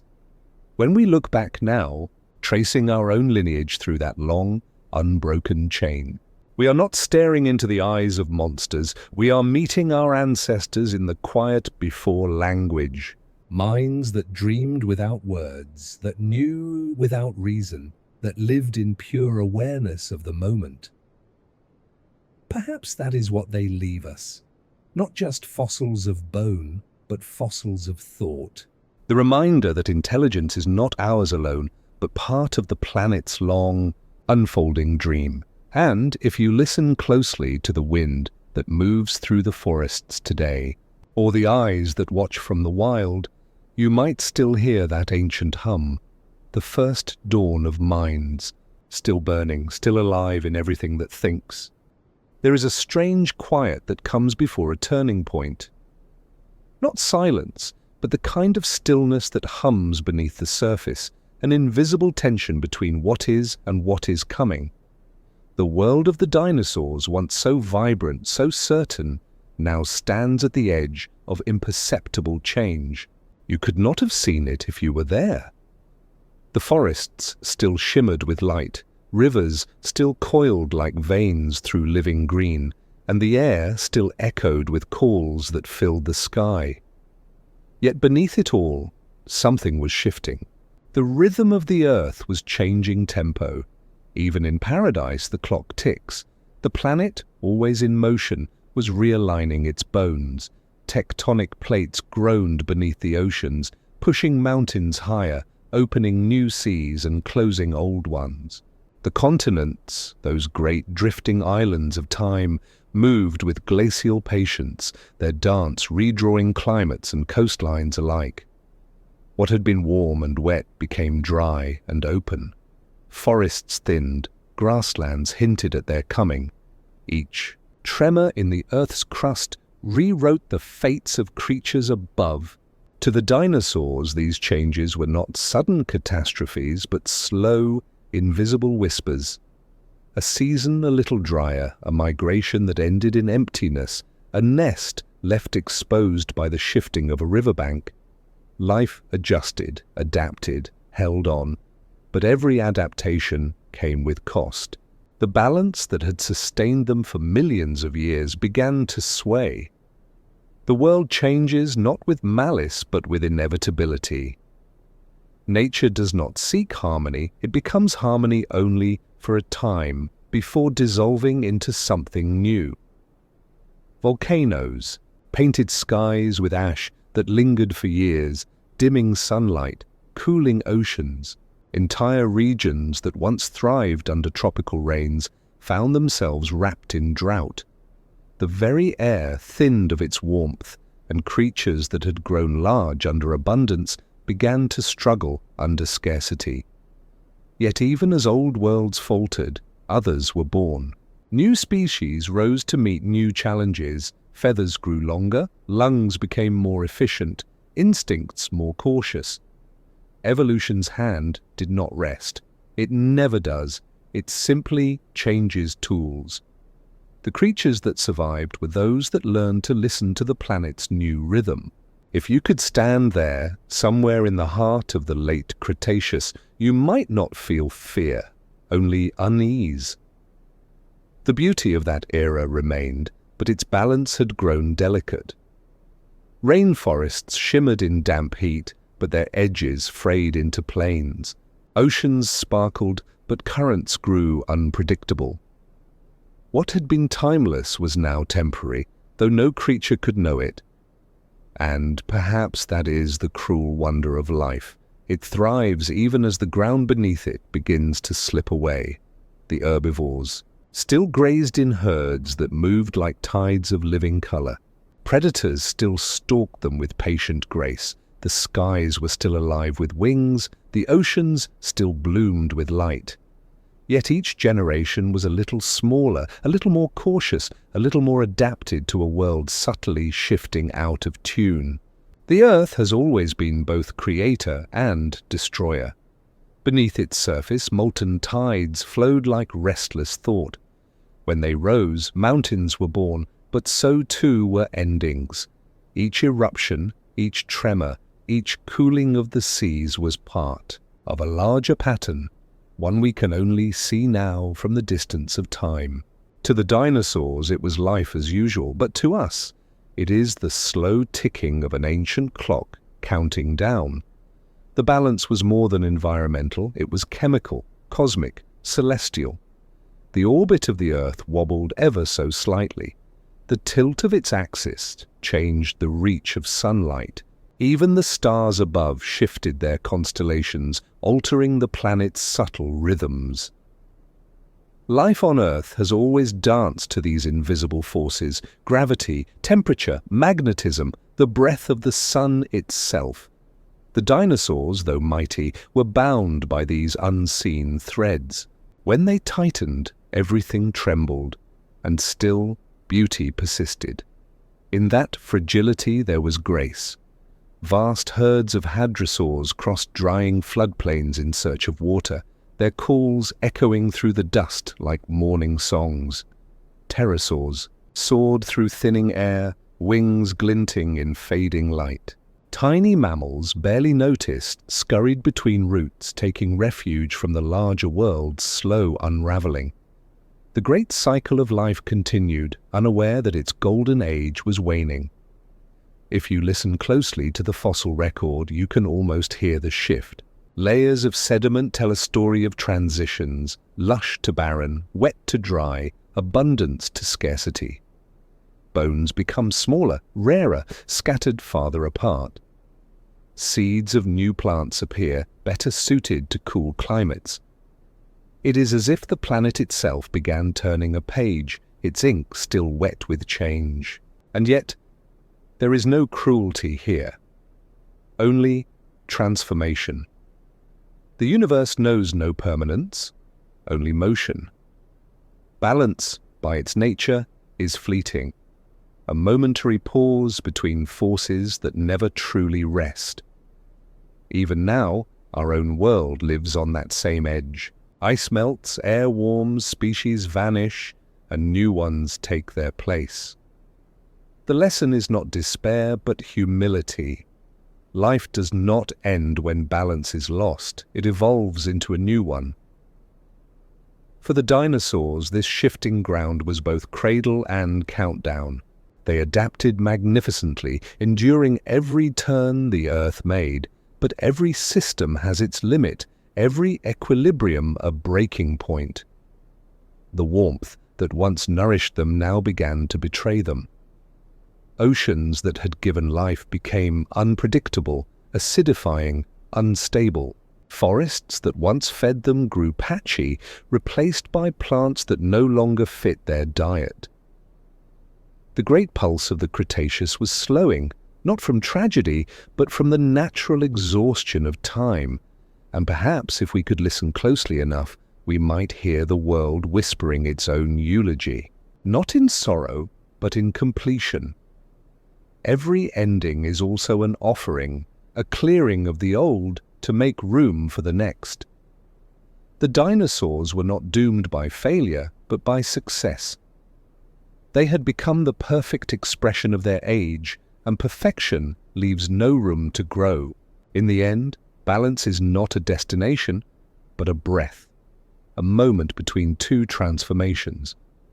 For millions of years, that breath sustained a world unlike any other. Then, slowly, inevitably, the air began to thin. The harmony faltered. The first notes of a new song began to rise from the silence. So the stage that gave birth to giants begins to whisper of endings, not yet the final one, but the beginning of it. The sky darkens a little earlier, the rains come a little later, the forests sing a quieter tune. The dinosaurs, still unaware, continue their dance beneath the fading sun. And somewhere deep beneath their feet, the earth turns once more in its endless sleep, preparing for the change that will end one world and make way for another. It begins, as so many endings do, with beauty, a distant shimmer in the night sky, harmless at first glance.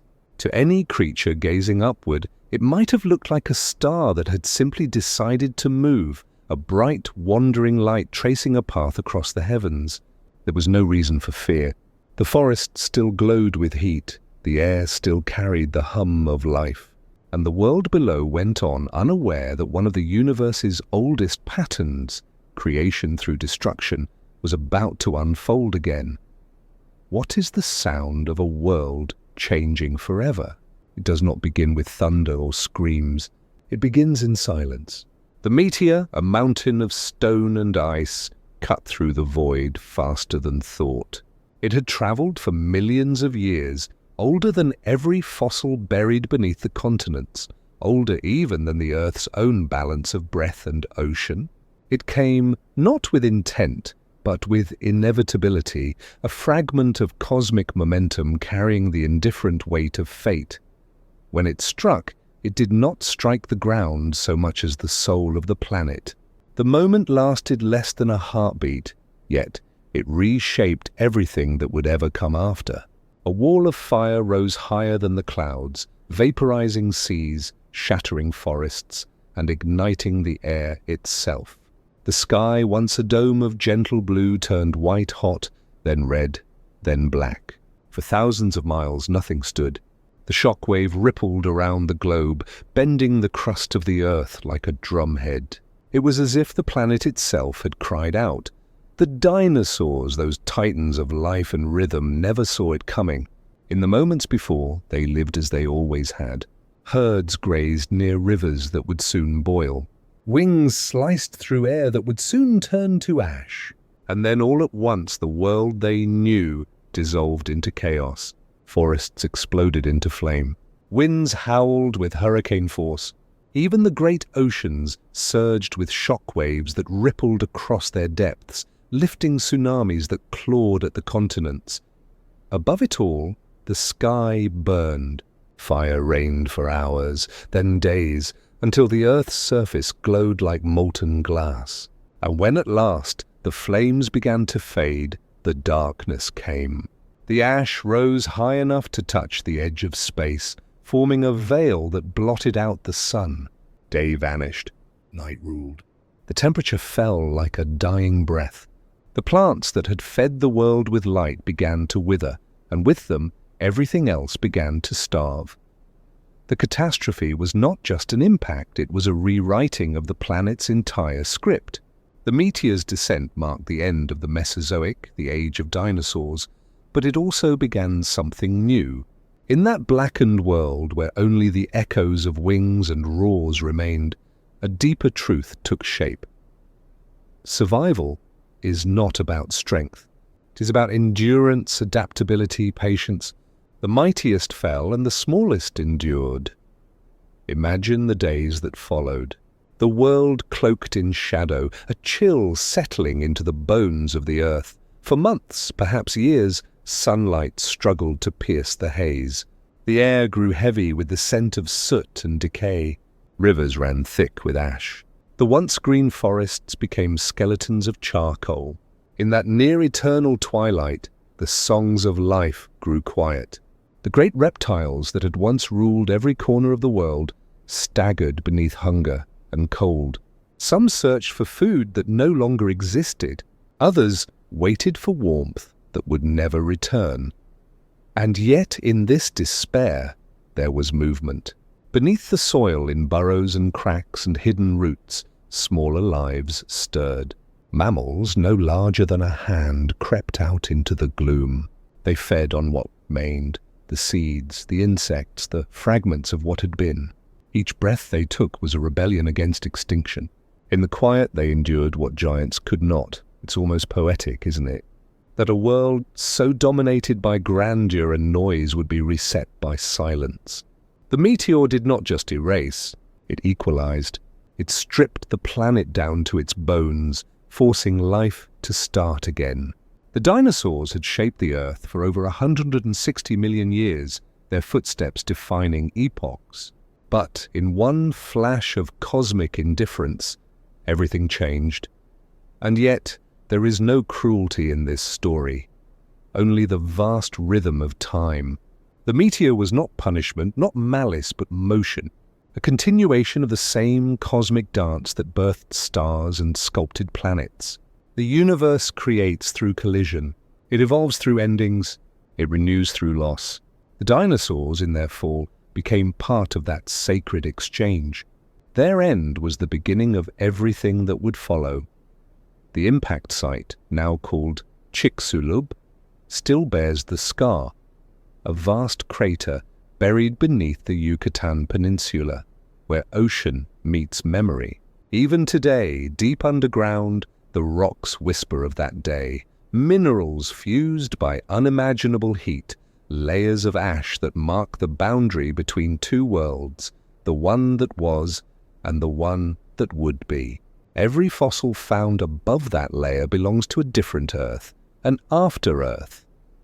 For a time after the impact, the world was nearly silent. Winds carried only the sigh of dust. Oceans, though alive, were dim and still. And in that stillness, life began again. Spores drifted through the dark like stars searching for soil. Tiny mammals huddled, waited, breathed. The seeds of forests slept beneath the ashes, dreaming of light. Slowly, patiently, the planet healed. When the sun finally pierced the haze again, after months, perhaps years, the world it revealed was unrecognizable. Where jungles once stood, wastelands stretched to the horizon. Where rivers once teemed with color, only gray silence remained. Yet even here, life stirred. Shoots of green emerged through cracks of soot. The first insects returned to feed on decay. The first birds, descendants of the dinosaurs themselves, took to the air again, their fragile wings reflecting the pale light of a resurrected dawn. Survival, it seems, is not about escaping disaster, but about becoming part of it, absorbing it, enduring it, transforming with it. The world did not end. It was remade. The meteor, in its violence, cleared the stage for something new, the rise of mammals, the eventual spark of humanity, the long chain of consciousness that now looks back in wonder and awe at its own origin. And if you close your eyes, you can almost feel it, that hum of continuity, the pulse of persistence that connects us to that night of falling fire. Somewhere in our own DNA is the memory of those creatures who endured, who hid beneath the ash, who waited for the light to return. We carry their patience, their silence, their defiance. The sky that fell was never truly lost. It became part of us. Every sunrise since then is a reminder that destruction and creation are not opposites. They are partners, breathing in rhythm. The dinosaurs did not vanish completely. They were transformed into songbirds, into echoes, into the very story that we now tell in their honor. So when you look at the stars tonight, remember that one of them once came down, not to destroy life, but to pass it forward, to reshape what it means to endure. The universe reached down in fire, and from that fire we inherited a new world. The silence that followed was not emptiness. It was possibility, life gathering itself for another beginning.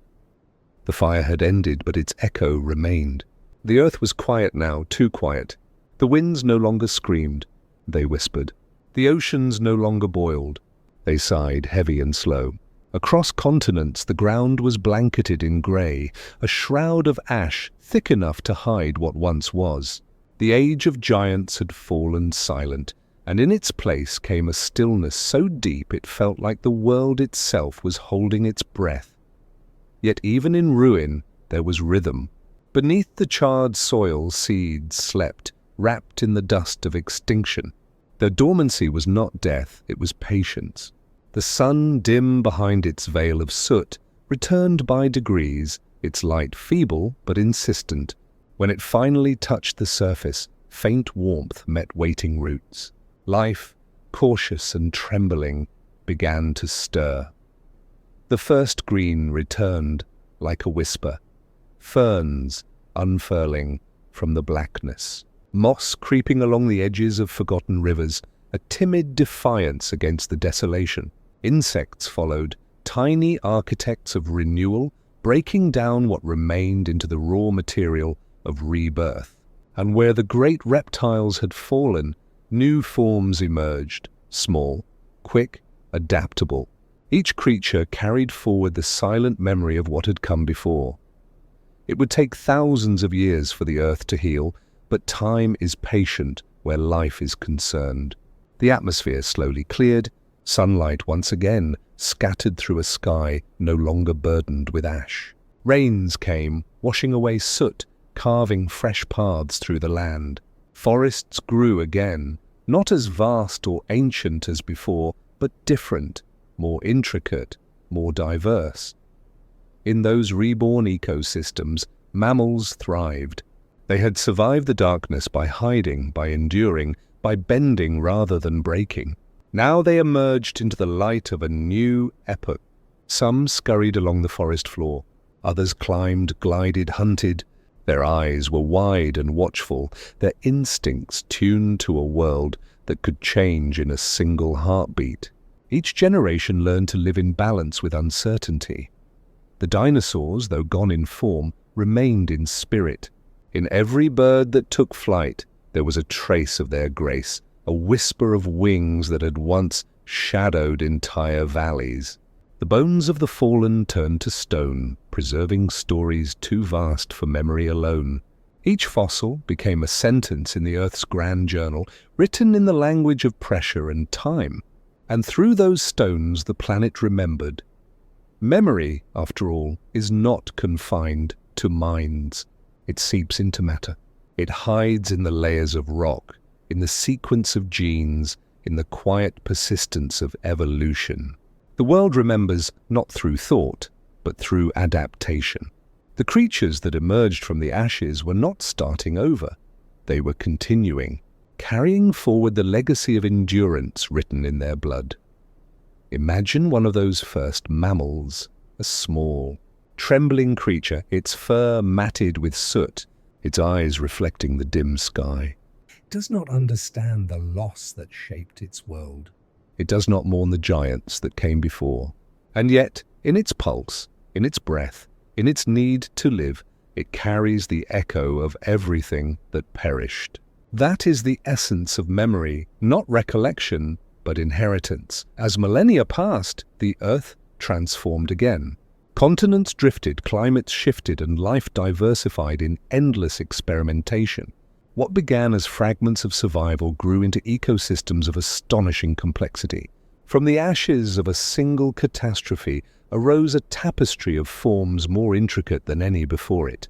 The meteor had taken much, but in its aftermath, it gave something profound, the opportunity for renewal.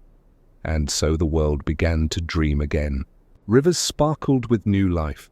Forests whispered with unfamiliar voices. The air, once thick with smoke, now carried the songs of creatures testing the edges of possibility. Each new generation added a layer to the story, fragile, fleeting, but real. If you could stand in that world thousands of years after the impact, you might never guess what had once occurred. The crater would be hidden beneath forests and seas. The bones of the fallen would rest deep in stone. Only in the chemistry of life itself, in the molecules passed from parent to child, would the memory remain. The Earth does not forget. It simply transforms remembrance into form. There's a quiet truth in that. Every living thing is both survivor and storyteller. The atoms that make up your body were once part of those ancient forests, those long-dead creatures, even the dust that fell from the sky. You carry, unknowingly, the record of cosmic fire and the resilience that followed it. Life does not begin anew with each era. It continues, evolving like a single, unbroken breath. In that sense, extinction is never absolute. The dinosaurs did not vanish. They changed shape. The forests did not end. They became different. The world did not die. It adapted. The universe itself seems built upon this law, that nothing truly disappears, only shifts form, exchanging one expression for another. Fire becomes ash. Ash becomes soil. Soil becomes life again. Perhaps that is why memory matters, not as nostalgia, but as continuity. The Earth story is not one of endings, but of endless metamorphosis. Every death leaves behind the raw material of creation. Every silence contains the prelude to a new song. And though the scars of that ancient cataclysm remain, buried beneath the Yucatan, traced in the geological record and whispered in the genome of birds, they are not marks of tragedy. They are signatures of persistence, reminders that life has already endured the unimaginable. Some nights, when the world is still, you can almost feel it, the faint hum beneath your feet, the slow exhale of a planet that remembers. The same earth that burned now breathes. The same dust that fell from the sky now drifts through your veins.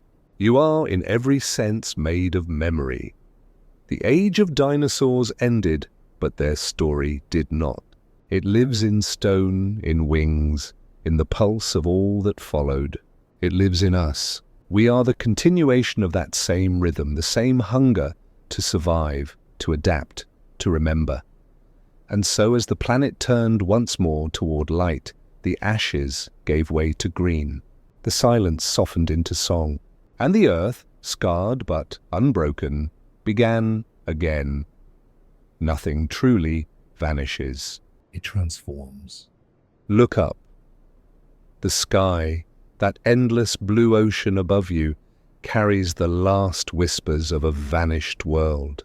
You might think you're watching a robin dart across the morning light, or a gull tracing invisible paths over the waves, but in truth, you're seeing the descendants of giants.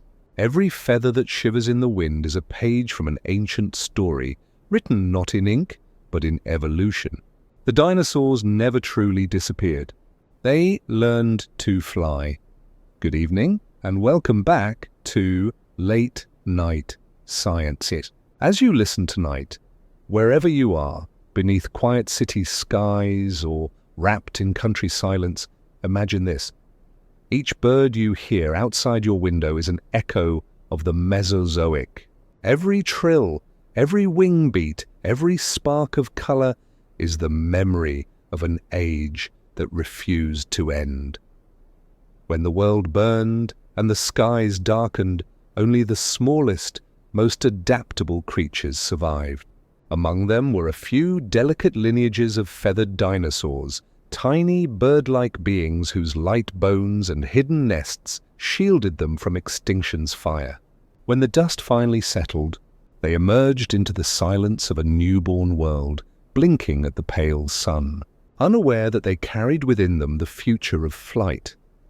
At first glance, their survival might seem miraculous, but perhaps it was something deeper, a biological poetry written into their design. Feathers, once used for warmth or display, became instruments of escape. Hollow bones, once a structural quirk, became the architecture of air. What was once earthbound became skybound, as evolution repurposed what remained into something astonishing. You can almost imagine that first liftoff, wings catching air, not as an act of freedom, but of memory. The forests were smaller then, the skies emptier, the earth still healing. And in that vast quiet, wings beat for the first time across a world, learning how to begin again. Each flutter was a heartbeat of survival, a rhythm echoing across millions of years. Today, when you see a hawk circling, it carries that same rhythm, the ancient grace of a predator, honed by time. When you watch a hummingbird hover, its impossible wings blur with the same energy that once powered the hearts of raptors. Even the gentle pigeon cooing softly on a windowsill holds within its cells the legacy of creatures that thundered across primeval plains. Science tells us this through fossils, genes, and comparative anatomy.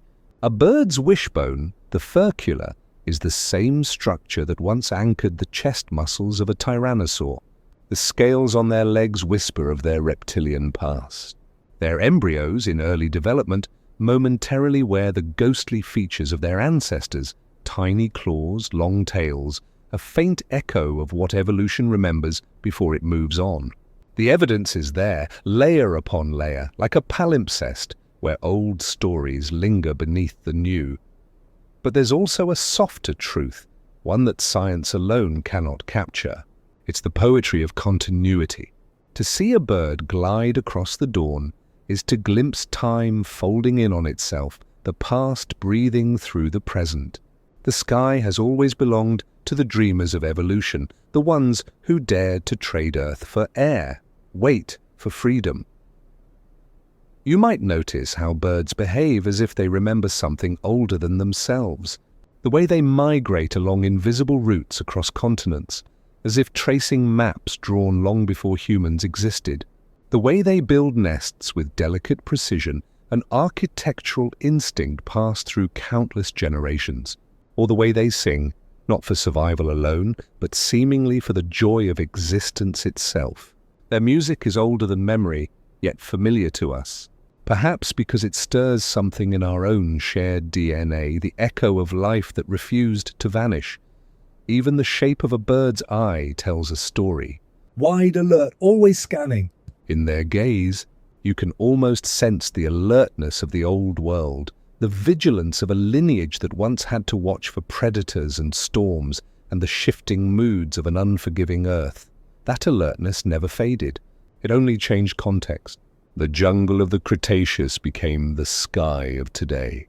The rhythm of survival became the art of flight. Think of evolution as a composer, its symphonies spanning billions of years. Dinosaurs were one movement, loud, magnificent, resonant. The meteor was the pause, a silence between notes.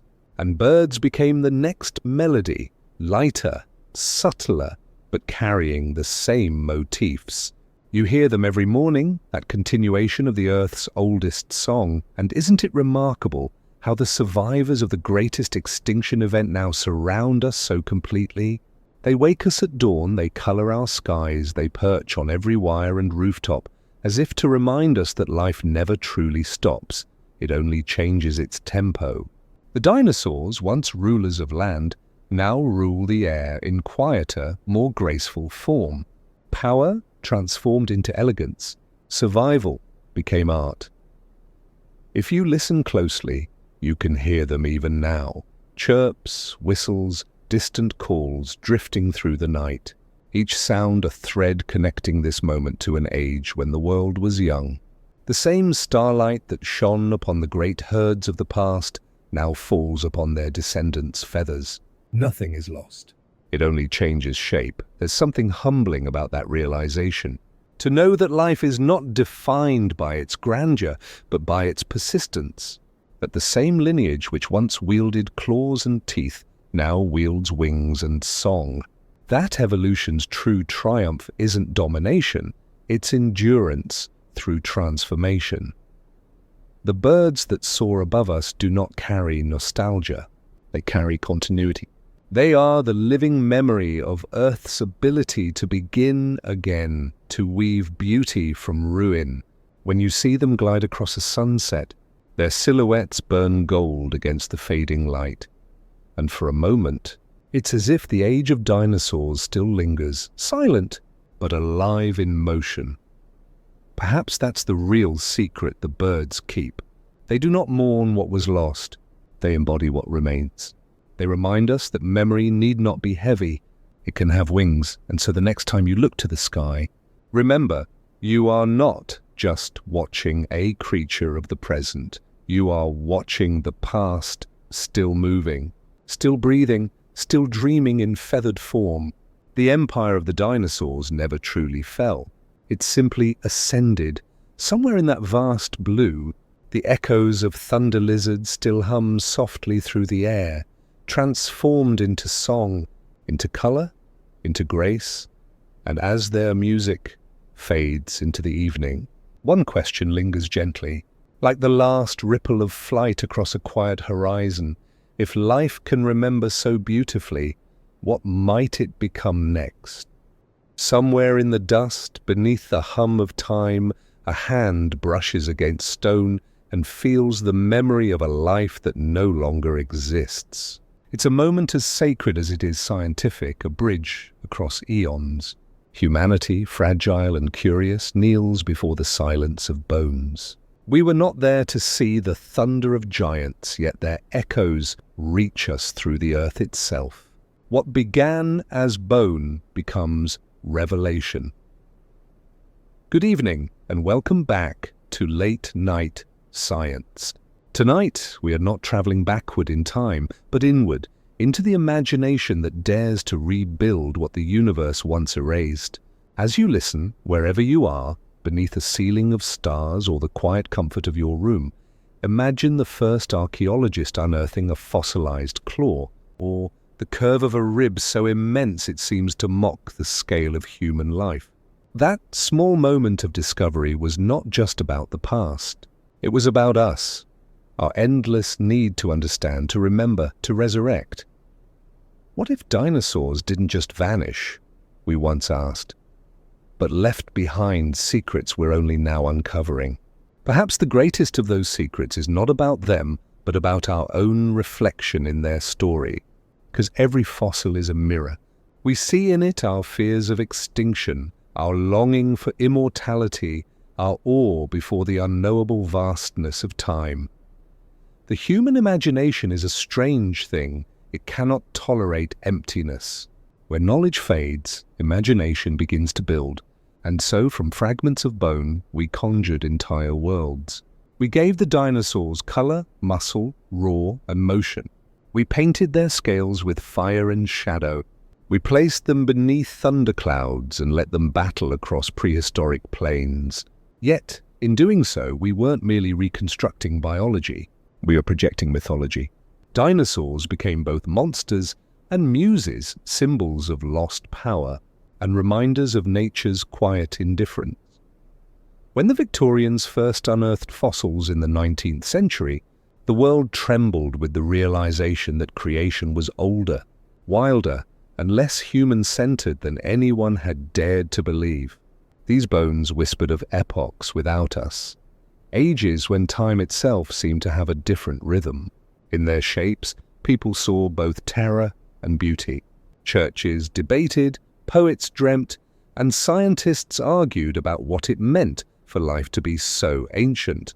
Each discovery was both illumination and disruption, a reminder that the world's story is not our own, but one we joined very late. You can almost imagine that first museum, dimly lit, where visitors stood before the towering skeleton of a reconstructed giant. Gas lamps flickering against the ribcage of a creature that once shook the ground. Children whispered. Adults stared upward, small beneath the architecture of time. In that stillness, imagination awakened. Humanity had found its ghosts, not of the supernatural kind, but of nature's grandeur, preserved in stone. And as our understanding deepened, so did our storytelling. The dinosaurs moved from the quiet halls of museums into the living myths of cinema, books, and dreams.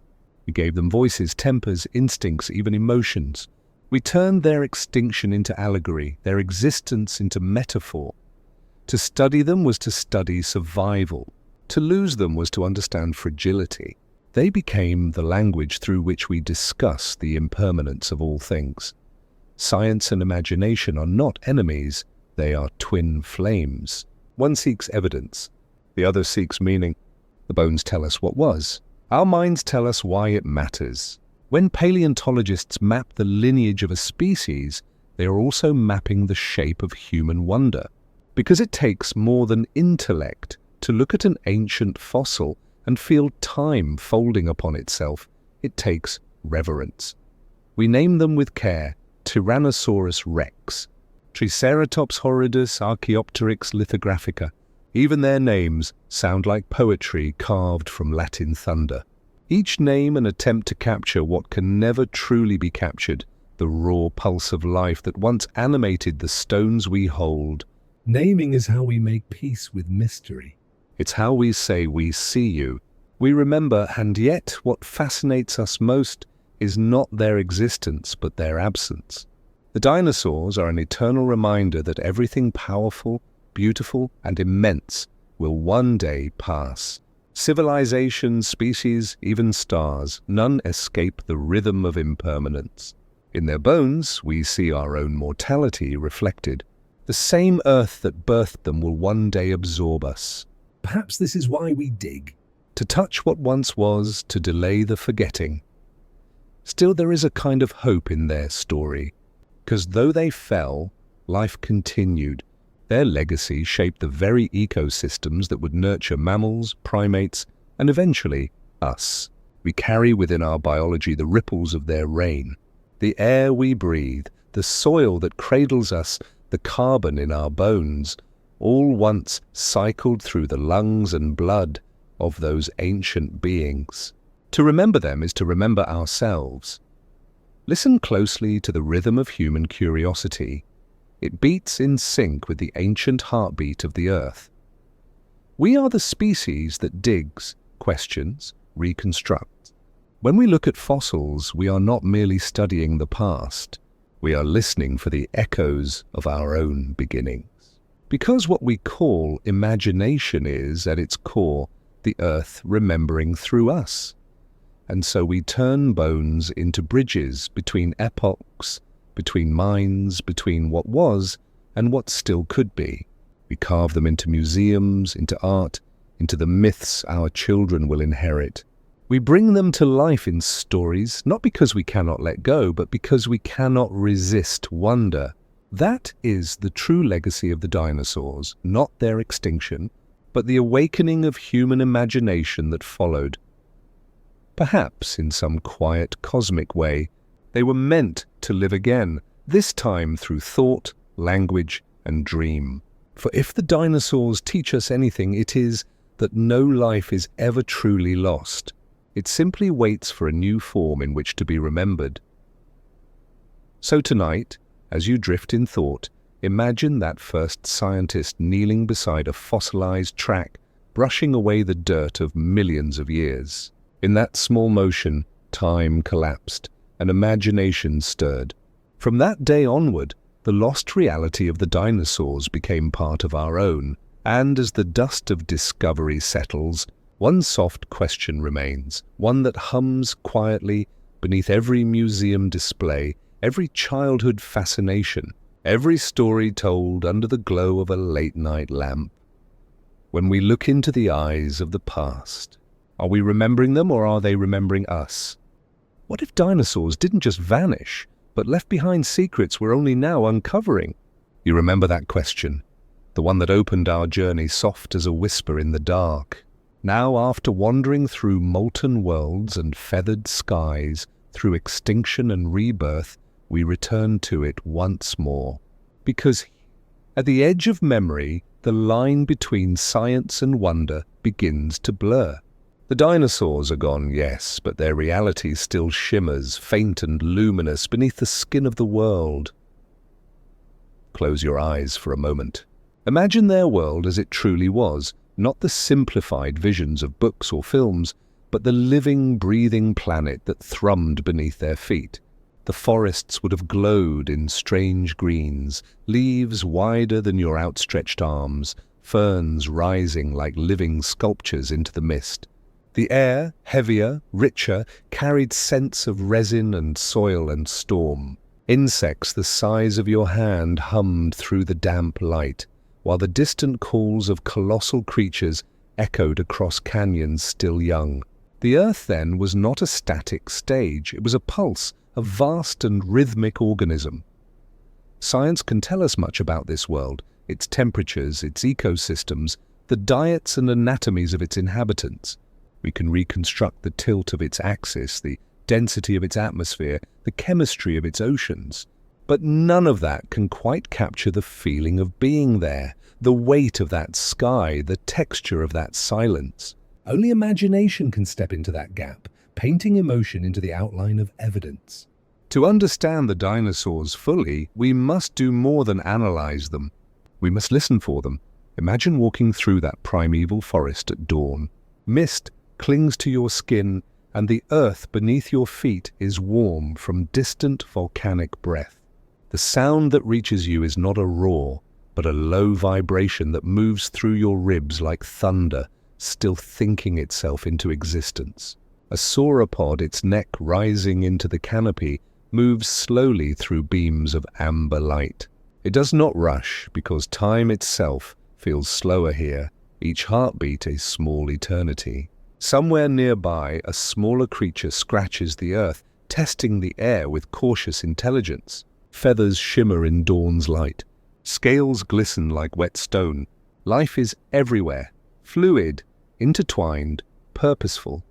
And yet beneath that beauty lies fragility. Every perfect balance trembles. Every dominance carries the seed of its own ending. Perhaps this is what the dinosaurs' lost reality reveals most clearly, that existence is not a monument, but a moment. Even the mightiest creatures of Earth's history were only temporary expressions of a greater rhythm. They rose, flourished, and faded as all things must. What remains is not their form, but their pattern, the endless cycle of adaptation, loss, and renewal that continues to this very breath. In this way, we are not separate from them. We are their continuation. Our bones share their calcium, our blood their iron, our breath their ancient oxygen. The same sunlight that warmed their world now touches ours. Every life, no matter how brief, is a thread in this unbroken weave of time. When you hold a fossil in your hand, you are not holding death. You are holding the persistence of being, the proof that life never truly disappears. It only shifts its shape and waits to be seen again. Maybe that's why their story moves us so deeply. Dinosaurs remind us that reality is never as solid as it seems. What feels eternal today will one day become artifact. And yet, in those artifacts, something timeless glows, the same spark that drives us to dream, to explore, to remember. To study their bones is to confront the fleeting nature of existence, and in that confrontation, to discover meaning. We realize that time is not a wall between us and them. It is a mirror. Through it, we glimpse both what was lost and what still endures, the will to live, the urge to evolve, the quiet beauty of impermanence. Now, as we stand at the close of this journey, think back to all the worlds we've drifted through together. The molten silence before time, the forests painted green, the skies filled with dreamers, the oceans whispering beneath their hidden empires. Each chapter was not just about dinosaurs, but about life itself, how it begins, transforms, and survives through endless change. The dinosaurs were never just creatures of the past. They were a question made flesh. What does it mean to exist knowing that nothing lasts forever? And yet perhaps that impermanence is what makes everything sacred. The fact that they are gone gives their echoes weight. The fact that we can imagine them gives those echoes voice. Our minds rebuild what the earth erased, and in doing so we keep their story alive, not in stone, but in wonder.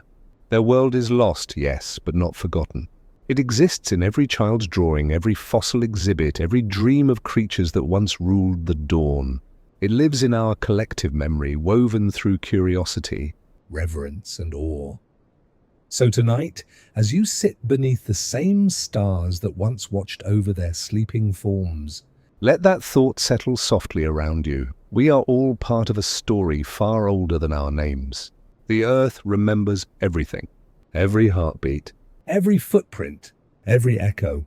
And if you listen closely enough, you might still hear the faint tremor of their world moving beneath our own, the ghost of thunder in the ground, the breath of memory in the wind.